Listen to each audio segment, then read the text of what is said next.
AP BJP అధ్యక్షురాలు పురంధేశ్వరి ఢిల్లీ పర్యటనకు వెళ్లారు. ఏపీలో ఎన్నికల సన్నద్ధత, అభ్యర్థుల ఖరారుపై బీజేపీ హైకమాండ్తో చర్చించనున్నారామె. ఇటీవలే జిల్లాల ముఖ్య నేతల నుంచి అభిప్రాయాలు సేకరించింది హైకమాండ్.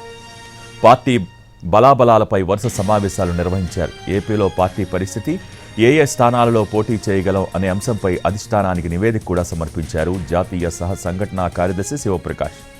బీజేపీ రెండో జాబితాలో ఏపీ అభ్యర్థులు కూడా ఉంటారని రాష్ట్ర బీజేపీ నేతలు అంచనా వేస్తున్నారు.